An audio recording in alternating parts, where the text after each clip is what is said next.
In the end, am I going to regret this whole entire journey?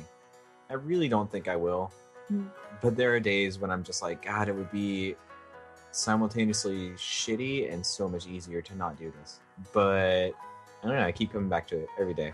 The story of Michael, or the Redditor named TGTLY. This week on Upvoted by Reddit.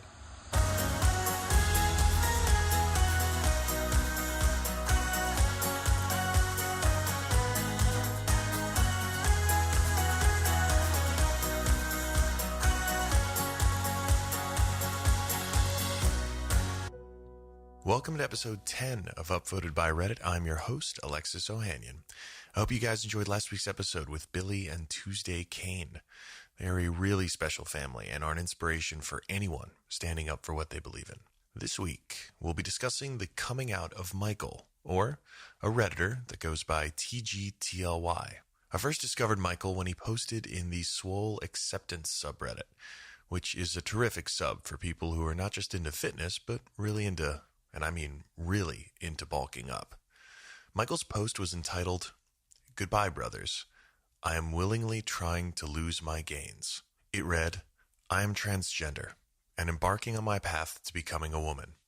I've spent many a night in the temple putting muscle on to maintain a lie I'd told myself for years and years. My physique is unquestionably masculine. Unfortunately, in my quest to attain the feminine body I want, I must first lose it all. My diet is dropping down almost 1,000 calories a day, and I'll be performing 45 to 60 minutes of low-intensity cardio daily, along with very light lifting. Along with hormones and fasting, I'll be losing most of my heavenly gains. I know what it's like to make sacrifices in order to change your body. The weeks on end of baked chicken, shakes, and squats. However, this will be the most trying change I'll ever have to make. But I know that it'll be okay, because we're all going to make it, brah. I hope to come out on the other side well, and eventually join you all again as a humbled Swole maiden. Sorry if this post is a little bit too serious for this sub, but I figured some of you guys might understand." Now, just to be clear, if it wasn't obvious from some of the language he used, the Swole acceptance community is this kind of like tongue-in-cheek community on Reddit that uses this kind of lingo about gaining weight, muscle weight, by working out, strict dieting, all of that. It's not normally a place for discussions like this, and yet so many users in this community really got behind Michael and supported him. The post rose to become one of the top submissions that day, and the comments were incredibly accepting. This acceptance of Michael is incredible, and it made me realize that although I support the rights of anyone to be who they want to be, transgender issues were something I knew very little about. After the break, we'll be talking to Michael about his life and transformation, the first time he said out loud that he was transgender and what lies ahead for him. This episode is brought to you by Squarespace. Squarespace is the all-in-one platform that makes it fast and easy to create your own professional website or online portfolio. All their designs are very user-friendly. Their drag-and-drop templates are simple to use, elegantly slick, and their service has everything you could ever need. Seriously, if you're tech-savvy enough to listen to a podcast, you can make a great website on Squarespace. Start with a free trial at squarespace.com with no credit card required. Once you've given it a test drive and you decide you'd like to purchase a plan, you can get 10% off with the offer code UPVOTED at checkout. That's squarespace.com, offer code UPVOTED. This episode is also brought to you by Ting. Ting is an awesome mobile company with no contracts, where you only pay for the calls, texts, and data that you actually use with no overages. Their average phone bill, it's only $23 a month, so it's no wonder so many Redditors love Ting. A user named I Keep Eating and Eating even created a post in the Frugal subreddit called, and I quote, "Holy crap, got my first Ting bill. Went from about $150 a month on Sprint to $45. The post said, "I'm totally floored. I had 2 iPhone 4S's on Sprint and ported them over at the end of my 2-year contract. Turns out I only use about 500 megs a month across both phones." If you're currently on Sprint, have moderate talk, text, data usage patterns, and haven't checked out Ting, you definitely should. I don't normally shill for companies on the internet. These guys are pretty awesome. What's also cool about this is that if you're already with Sprint, you you have the exact same coverage. You're just paying more for it. So it's time to get signed up if you haven't already. For $25 in Ting credit or $25 off of a new device, go to upvoted.ting.com. That's upvoted.ting.com. And now, the story of Michael, or Redditor TGTLY. Hey, I'm Michael, and I came out as transgender to pretty much a huge corner of the internet on our Swole acceptance before most other people in my entire life. I grew up with my mom and sister. I don't remember a ton from growing up, actually. I've had this weird thing where from about 13 prior, my memory is pretty much hazy or non-existent, and it's bizarre. So I don't have a ton of great information about being very young. It's almost like it came into being in middle school. I did grow up with my mom and sister.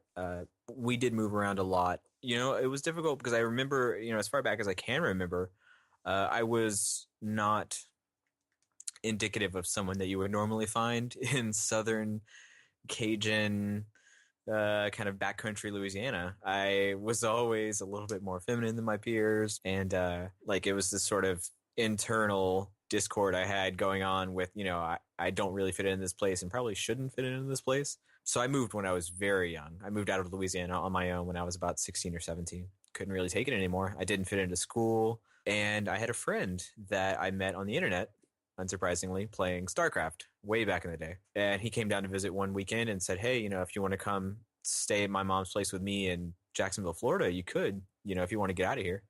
And I made the choice over a weekend, pretty much. It was a very snap decision. I told my mom, I was like, look, either I'm going to run away or you're going to let this happen.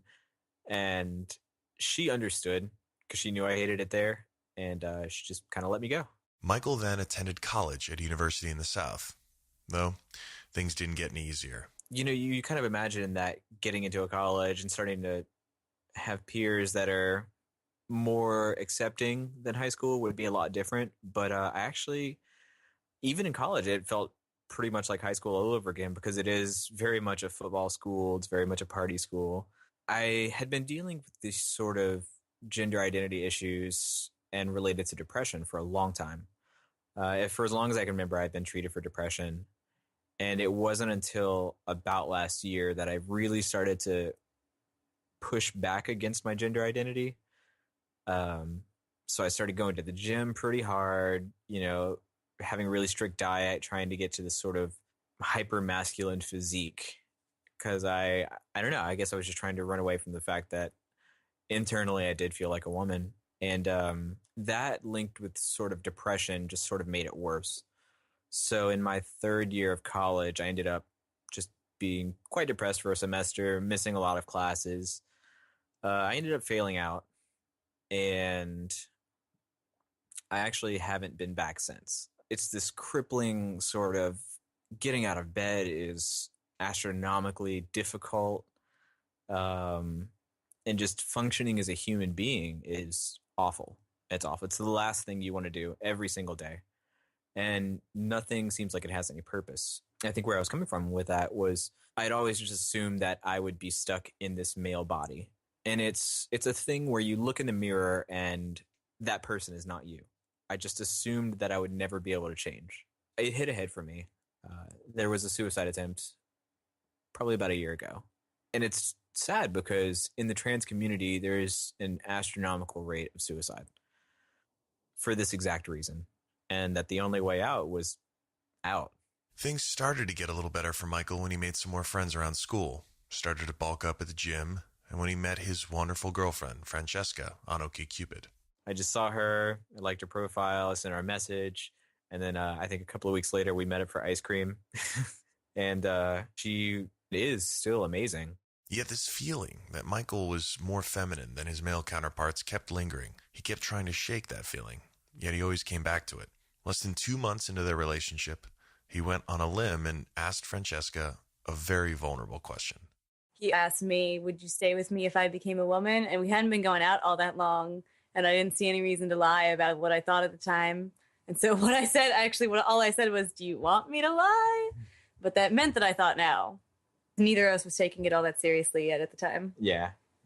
I was playing Final Fantasy 14 on the computer. And so my character was a girl, obviously. And she was like, well, why are you playing a girl? Like, I actually noticed you play girls in most of the games that you play. And I was like, oh, because I want to be a woman. And I actually laughed at first because I thought he was joking. It sounded like a joke the way it was just so deadpan. And then he was like, no, I'm serious. Like, that makes more sense to my brain. And I was like, oh, so you're transgender? And he was like, no, I don't call myself transgender. I just, if I could do it over again, I would have been born a girl. Yeah. And he acted like it was just not a big deal for such a long time. Yeah, it's a big deal. It's a big deal.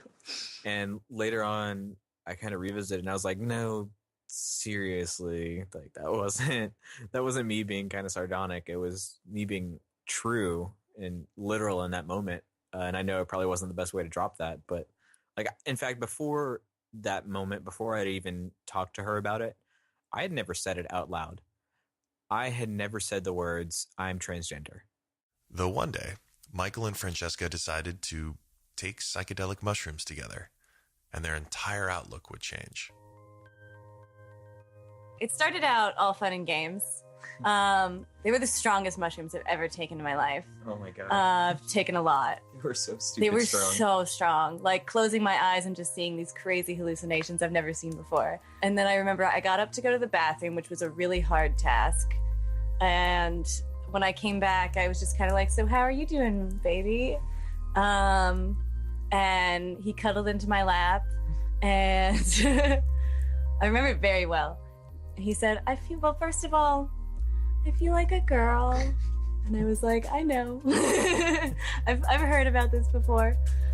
It's pretty cute. And that was when the trip became like, now we're exploring gender together and what all of that means to us and for us. I remember over and over and over, I kept telling him, just act like a girl right now. Just do that with me. And he would start to go in that direction. And then he would be like, but just right now on the mushroom trip, right? This is the only time it's okay. And then I'd have to start all over again. It was like this intense euphoria. And then I would immediately pull away from it. I was like, no, this can't work. This can't be right. There's no way that I could ever like feel good about this ever in life. And so I'd feel really good about it. And then I would feel really guilty and like anxious. And I was like, no, I can't do this. It's not going to happen ever. And I was real sad. It got real serious. And the whole time he's laying his head in my lap and crying and I'm holding him. And I remember I had this really weird sense of my body being much bigger than it is, like very, very large. I think that was just the mushrooms. That was part of it, but it made me extra feel like I was this like all-accepting Earth Mother goddess thing, like here to guide him through my gender journey? This breakthrough that he was actually having. Can we call it gender journey? We could call it a gender journey. On his gender journey. She was the first person that I'd ever mentioned being transgender to. The first time I said that I was transgender to her, I cried. And I wasn't sad. It's almost euphoric in a sense. To be that understanding and accepting of something that you've been kind of pushing away for so long. Michael was finally starting to feel free to be who she really was and was able to have an honest discussion with Francesca. After the break, we're going to talk to Michael and Francesca about Michael's post to Swole acceptance, her next steps, how they're coping as a couple, and what it really means to transition. This episode is brought to you by Squarespace. And this time, I wanted to introduce you to a friend of the podcast who has a pretty crazy Squarespace story. Hey, on Reddit, I'm Lightbulb Protein. I'm a real estate agent, a friend of Alexis's podcast producer, and a Squarespace user. So I'm a realtor and I worked for this company that had a terrible website that they used for selling their houses that they paid probably $10,000 to do it. So on my way to work one day, I was listening to Ice-T's podcast and I had heard him actually talking about Squarespace and how easy it was to do. So I said, fuck it. And I decided to build myself a Squarespace website to market their houses. I had showed that in passing to my boss.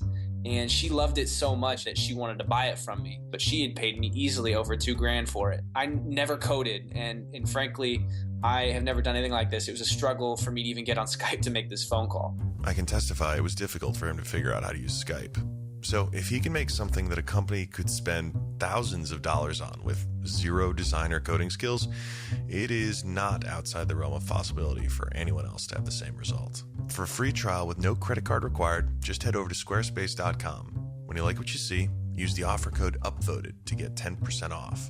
You'll be getting a great deal, and you will be supporting this podcast. That's squarespace.com, offer code UPVOTED. And now, back to the story of Michael, or Redditor TGTLY. Soon after his talk with Francesca, Michael began to verbally identify as transgender. Understandably, transitioning is a huge process and can be full of hurdles that can not only be emotionally taxing, but also physically hard as well.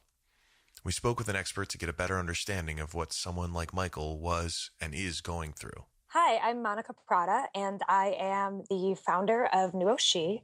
That means that I work as a feminine image consultant, helping men who are transitioning to become women. They don't have a choice in this. You know, they're doing it because they need to. And all of the things that they sacrifice, especially going from, male to female, it's significant. And it's not something that somebody would do unless the reward of emotional and physical congruency were so spectacular. So like when you transition, everything about your social world changes, from day-to-day interactions to the types of Christmas presents Michael gets. Being a woman is very different from being a man socially. So like if I go and get my oil changed, like they tell me that I need something that I don't need because they're selling me and they think I'm an idiot, and like that doesn't happen to men. If Michael were starting anew and applying for jobs, like Michael would be getting paid less money because now Michael is a woman applying for a job. Like when Michael walks down the street at night, regardless of the fact that she will be transgendered, again, say she's like fully 100% passable, as a woman, you walk down the street and you have to look over your shoulder because now you're a target because you can't go out late at night. So like this like weird conversation that I have with all of my clients that transition, whether it's, my clients that are in their 20s or my clients that are in their 60s, is like, okay, cool. So like you used to walk to your car in this dark parking lot of your office building. You would leave your office at like 9 or 10 o'clock. Like you need to be careful when you do that now. Like you need to like not wander off into a dark place. Like you need to constantly be aware. And it's just a different level of awareness because people, unfortunately look at women very differently. There's safety, comfort, and power. Sadly, like women are in some ways excluded from. And it's a fucking game changer. It's weird because I'm still like taking those steps. Like I feel like I keep hoping every day I'm just going to wake up and it's all going to be done. It'll be finished and I don't have to take any more steps. But I think the first step was going to see a therapist. Really, they're the gatekeepers. But I think the first like personal step was telling other people. And that was where Reddit came in. Definitely. A lot of places on the internet, like Craigslist or, yeah, I know this is going to date me pretty well, but things like Yahoo groups and even IRC, stuff like that. It is really just sort of transgender fetish, like, chicks with dicks, things like that. And on Reddit, people were just like, yeah, whatever. You're another weirdo in this hive of just kind of misfit people. In college, Michael was really into working out. There was a period of time about a year and a half ago, and I did eventually start bulking, and I got up to about 165-ish, 170. And I was getting sort of like a bigger guy. And the more I did it, the more I hated it. I never hated being fit. And in fact, that is one of the things that is driving me crazy right now because I'm trying to severely cut down on my musculature. And thus I can't do things like lift heavy weights or, I can't squat anything over like 100 pounds right now. I would much rather tell my friends that, it's much harder to say, I can't lift weights than I'm transgender. I would much rather come out to them than not lift weights. And her next step was to tell her peers in the Swole acceptance subreddit about her decision to transition. I've been subscribed to that subreddit for almost the entire duration of it, and it's changed a lot for the better. I guess over time, it's sort of morphed into this quasi-religious fitness community. It's very strange. And there are all kinds of things like people will make posts that are sort of a red herring. Like the title would be, I missed leg day today. And the body of the post will be like, haha, just kidding, April Fool's, every day is leg day. And people will respond with comments like, my heart rate went up and I was almost doing cardio. And cardio is like a mortal sin to the Swole acceptance community. And yeah, there's a whole culture there that it's very much its own thing. I did not expect the fact that not only would they be so encouraging, but they would manage to fit the idea of trans into their sort of mythos and ideals. And it was amazing. Had people that were saying, come back to us as a glorious Swole maiden. There were a surprising amount of private messages from people that said things like, I'm trans too, and I never could have done this. You're an amazing inspiration. Do you have any tips? Can you help me out with my workout routines? Just dozens and dozens of PMs like that. I never thought it would be a huge thing, and it exploded. It exploded well beyond what I was expecting. I was actually looking at it earlier, and it is just by far the top post on that subreddit of all time now, like by a very large margin of karma. So I guess on a very deep level, they did understand in the sense that, they do that every day. And, I did mention that I eventually do want to get Swole again. I just want to do it as my gender of choice instead of the one that I'm assigned. And yeah, the reactions from them were amazing because that's exactly what they rooted for, I would say, is that basically everyone was saying, do what you need to do. Come back to us when you're ready. This is just a step on a lot of it was, becoming Swole of heart and things like that. They put their own spin on it, and it's pretty adorable, I would say. The model that the Swole acceptance community put forth is one that I wish every community would put forth, in the sense that they immediately see that you're working towards your own happiness, and whatever you need to do for that, they're there for you. And I think surprisingly, a lot of people can learn from this community of sort of fanatic Broden worshippers. That it's not just about being, I guess, physically swole, but sort of internally swole. Michael had to be swole of heart. Everything in her life was dramatically changing, and she started attending local trans groups. There's no easy way to you can't get on Google and be like, how do I be transgender? Like, it's just really fucking confusing, and it's all sort of word of mouth. And the local group that I went to, they don't really have a formal name. They just call it a gender chat. And it really is. It's in the back of like a bar, like this really divey bar. They meet in the back, and it's sort of a private location-ish. I think the only time anybody would see you is like walking from your car to the door. But you go in, and it's really like a bunch of older trans ladies. I would say average age is probably somewhere closer to like 45 to 55. So it's these women that have either been dealing with this for their entire lives or just sort of discovered it way late in life. So there's one person, D, and it's really hard to describe D, but D is like probably, I think, late 50s, early 60s, and just like the most gruff, grizzled Clint Eastwood voice I've ever heard, in this like beautiful hair and makeup and dress. And D is very straight up with you. D will say things like, I grew up in the Bronx, and I had a shitty life. I did a lot of drugs, did a lot of alcohol. I was a trucker for a long time. Tell him why he was a trucker. Oh, because it was just easy to be transgender as a trucker. Apparently truckers don't care. Yeah, truckers just don't give a shit. Not the stereotype I had. Well, it's really accepting on the open road. Okay. But D was really cool. Right now, D owns like a local painting business. It paints houses and does contracting. And D owns a business out there, and we'll just go to customers' houses in dresses, and does not pass for a woman really at all. But D doesn't give a shit.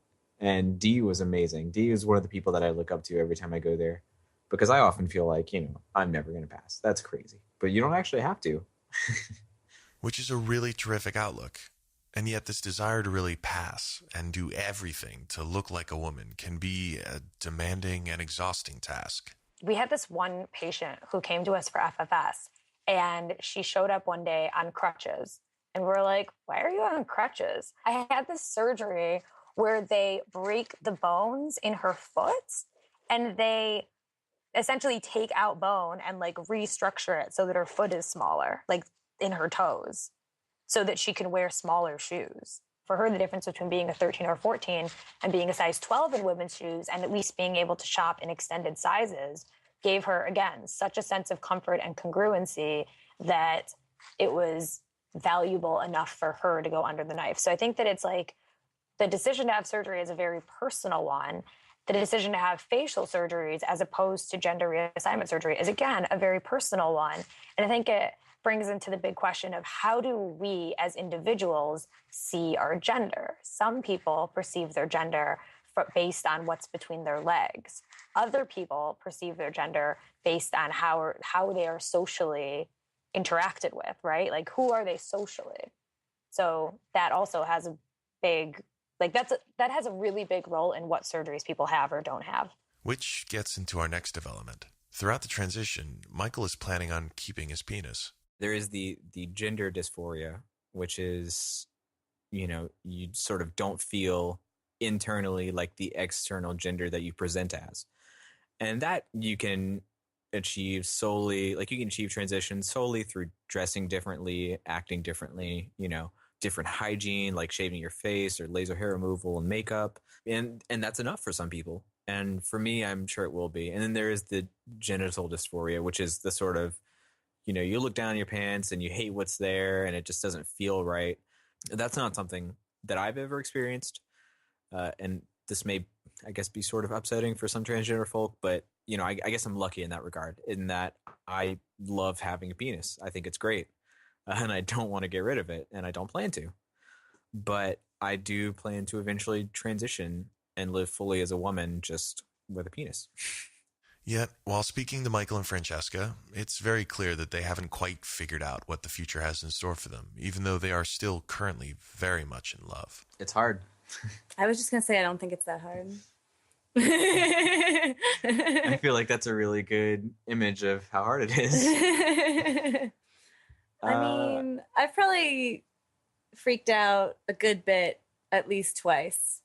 You freaked out while we were having sex. That was one of the times that I freaked out, when I freaked out while we were having sex. Because there were just all my thoughts, these dumb thoughts going through my head, like, does he see this as like a lesbian relationship already? And like, but see, these aren't dumb thoughts. And I like felt bad that I liked that his body felt like a man's, and I started to feel guilty, and I had to make him stop. These aren't dumb thoughts, though. I mean, like, they're thoughts that you wouldn't think would occur in a relationship. You don't expect to ever be with your partner and be like, oh, they're going to be the other gender soon, and I'm not sure if I'm attracted to that. Like, it's a whole area that's fairly unexplored, or at least untalked about. So it's not like there's anything you could be prepared for. So really, any thought about it isn't dumb. It's just new. I guess. But then you also have to look at the other side of it. Like, when I end up transitioning, is it a lesbian relationship for you? Are you okay if people see it as a lesbian relationship? I asked my friend one time, is it a lesbian relationship if she is a dick? And he said something like, I think it depends on how adamant you are that they're still a man. Like, penis equals man. You're a man. It's ultimately like a selfish goal. Like, so is asking you to stay a man, because that's what the world wants. It's selfish of everybody else. Yeah, but you wouldn't ask me to stay a man. But I could just say I'm not on board, and then you would still do it. It's not really that big a deal. The door's over there. I could walk out at any time. I know. Okay. I don't know. There's just too many questions that I have. Like, she's not a lesbian. She never was. She tried. She failed. But I mean, at the end of the day, I'm still going to have a penis. So, like, where do I draw the line, or where will she draw the line between this is a lesbian relationship versus this is a relationship with a person that I love? I know she'll be there. I don't have to worry about it too much, but I still will. However, Michael would learn that transitioning doesn't just affect your personal life, but your professional life as well. I wore Fran's yoga pants under a pair of shorts to the gym, because I still do go to the gym, even though I said I wasn't. Yeah, you should stop. I mentioned it at work, and I got some really sort of just ignorant reactions. My favorite's the woman who asked if his girlfriend knew. Does your girlfriend know about that? What does she think? And I was like, she doesn't care. Yeah, she's super supportive of all cute leggings all the time. Yeah. So based on this conversation, and, I talked with my boss happened to be in the room. And I jokingly said, like, what if I come to work in a dress? What are you going to do about it? And he was like, well, obviously you can't work like that. And then I was like more serious, like, all right, well, I'm going to come to work in a dress. And I'm having this like really strong desire to be like, well, actually, I'm going to transition to a woman. So you better get good with it soon. But I just didn't say anything. I was like, this is not the time nor the place. And so he said, oh, well, obviously, like, if you're really serious about it, working in a dress or whatever, I'd go talk to HR and we'd work it out that way. Apparently, men can't just wear dresses. They can't. I know of precedent in this institution for people that have transitioned in the workplace, and it's gone actually surprisingly well for them. So I'm not worried about, losing my job. I'm just worried about it being stressful and a hassle to just go to work as the gender that I want to be. There's definitely going to be a lot of opposition in the workplace, depending on where you live. And so much of what I do is to prepare clients for going back to work. And it's about doing it gradually. I think transitioning in a way that makes it comfortable for the people around you, especially at work, will ultimately make you more comfortable, right? Because discomfort is really easy to sense and it hurts.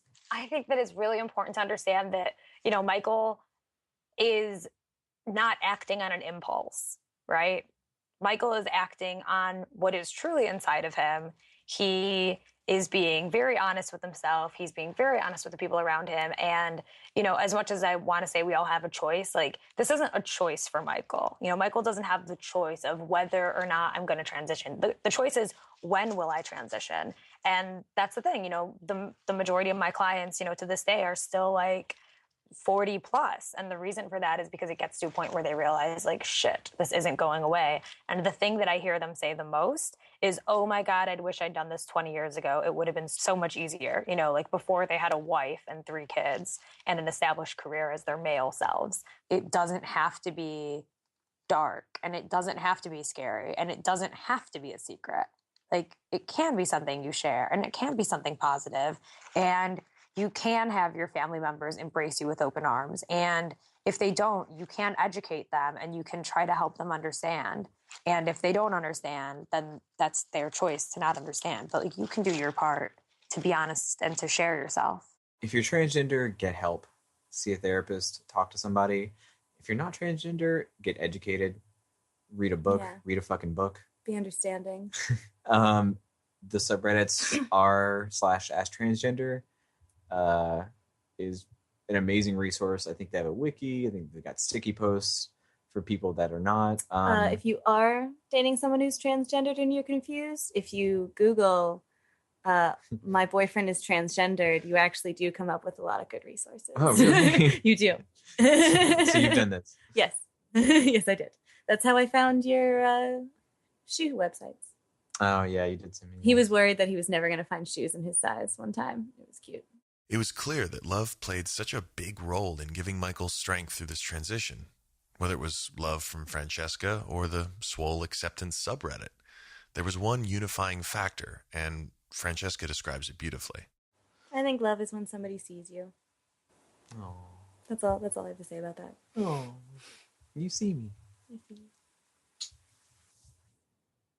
My final thoughts are coming up next, after a word from our sponsors. This episode is brought to you by Ting. Ting is an awesome cell phone provider that wants to give you excellent service at an even better price. Last week, we introduced you to Jesse Sims, the content coordinator at Ting, and a huge Redditor. When I found out that we were sponsoring the episode with user TGTLY coming out on Swole Acceptance, I was so happy. I guess personally and our company as a whole, as Ting, we're so open with people being themselves, and we really just want everyone to be happy with who they are, and I love that Redditors feel the same. So, Michael, we think you're awesome, and stay swole at heart. Yet, Ting especially has found an amazing community on Reddit. So we kind of stumbled upon this little group of people talking about Ting, and I guess everywhere on Reddit. So in the frugal subreddit, we often saw conversations as well as personal finance and as well as budgeting, and actually like beer money had a really popular post once. So I kind of saw all these discussions, and I thought, why not create a hub for people to talk about Ting to make it easier, so then, there's people can ask questions about devices or technical advice, or say if we launch a new network, people can have a big thread about, is it working well or isn't it working well? A lot of them aren't even current Ting customers. Like some of them are Sprint customers, but everyone is kind of there like just discussing the mobile world and discussing ways to lower your bill. If you use like under a gig of data a month, or you can get under a gig of data a month, which most people can do. Like if you're not streaming Netflix or streaming audio, you can pre-download like everything. And basically, if you can get your data under a gig a month, you can have like a $25, $30 phone bill every month. So if you are interested in learning more about Ting, go to r/TING and feel free to PM Jesse on Reddit at Action Jesse. It's all one word, ACTIONJESSE. When you decide to join Ting, go to upvoted.ting.com and receive $25 in Ting credit or $25 off of a new device. That's upvoted.ting.com. I hope you all enjoyed Michael's story as much as I did. I'm so proud of the Swole acceptance community for their beautiful acceptance of Michael, and it gave me the feels. Right? This is a community that is rooted in kind of satire, right? It's a tongue-in-cheek, even the name, right? Swole acceptance. And yet she was able to find solace there, was able to find a community there online of strangers who accepted her for who she was. Although we might not be able to understand everybody else's journey or challenges, and I don't expect everyone to be able to do that, we can always lend an ear. We can always be there for one another as humans. We're all trying to figure this stuff out. Life doesn't come with instruction manuals, and none of us is perfect, but we all have struggles. And, as Francesca said earlier, love is being able to see somebody. Let's use the internet as an opportunity to see each other, to be there for each other, and continue to try to create a better future. That's what it can do when it's at its best. Because even if you're in a community of bras, is that I think that's right, all trying to get swole and make jokes all the time about your gains with a Z, you can still have a connection. I want to thank Michael, Francesca, and Monica Prata, who you can find at monicaprata.com. That's MonicaPrata.com. All the relevant links to this episode, you'll find those in the show notes. You can also, of course, discuss this episode over on upvoted.reddit.com, where you can talk to all of us here on the production team about all the stuff we're working on. And if you haven't already, please subscribe to the Upvoted podcast on iTunes, Stitcher, Overcast, and SoundCloud. And let me give a big thank you to our friends at Unbabble for providing some awesome transcription service as well as translation service so that you can, if you hate the sound of my voice, read every one of these episodes, not only in English, but also in Spanish. You can find all those transcripts at reddit.com/r/upvoted/wiki, WIKI, and you can also find them on the individual discussion page for every one of our episodes. You'll see the link for the transcripts. Just take a look, send it around. We love your feedback on all things Upvoted. Please keep it coming, and let's do this again next week on Upvoted by Reddit.